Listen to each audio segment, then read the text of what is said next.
And that's what we want you to do by telling me what you're going to tell them, that you can tell them that they ought to get ready to celebrate this 150th year anniversary. Not celebrate, they say not to say celebrate, but to commemorate this 150th year anniversary of the war between the North and the South, that in a real sense gave Africans their freedom with the 13th Amendment to the Constitution, the 14th Amendment, their citizenship rights, and the right to vote with the 15th Amendment. You think you can express that to them?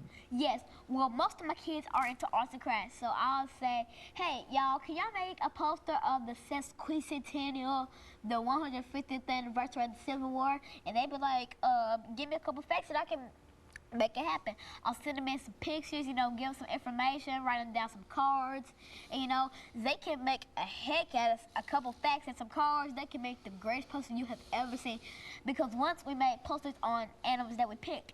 I picked the coyote leopard, somebody picked the American alligator, you know, the meerkat, the monkey, but yeah, they are into arts and crafts, so I can have them like make a poster and hang it outside that says sesquicentennial. Okay, and so you think that as Tennessee prepares to celebrate over the next 5 years, I mean next 4 years, I think up until 2015, from now until 2015, that Tennessee is prepared to celebrate in the state of Tennessee to celebrate the commemoration of this great event, and that many activities took place in the state of Tennessee. You think you could get that across to them as well? Yes, I can, because you know I can get it across them because I know the words that will make them think like an 8-year-old, but I have the knowledge of somebody older, as I recently said. And so let me, as we get ready to wind this down, Alana, let me see if we might be able to sort of summarize what we are trying to accomplish here, because you represent what we consider to be the young person in a whole series that we're trying to create dealing with the commemoration of this great event. And we want young people to know more about the commemoration. And we feel that if you can deal with the young people and talk to the young people in reference to it, as you are doing now, they will say to themselves, well, you know that she's only 8 years old and she knows something about what happened, and well, so I can do the same. I can like go to class and say, hey Trinity, do you want to know about the sesquicentennial? And she'll probably say, oh yeah, let's learn about it.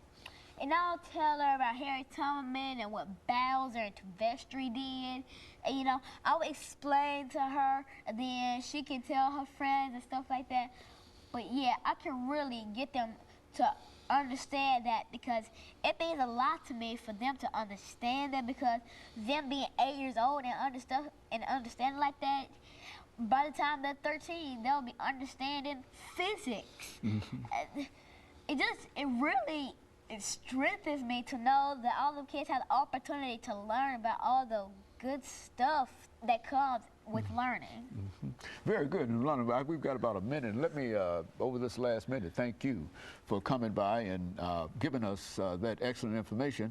And I think that even though we might have, in some instances, stumbled through it together, I think that the idea here was to simply give our audience an opportunity and give your young people an opportunity to know that this is something that, a commemoration that's important to all ages. And I think that when we go down to the 8-year-olds, it also indicates that all ages really mean all ages, because if your group understand more about the events leading up to this commemoration, then certainly the older individuals and older children will also know. And I think that we can say that Tennessee will have a successful commemoration of this great event. And of course, let me encourage our audience to tune in again next week for another informative edition of Comments. Thank you and good morning. Morning.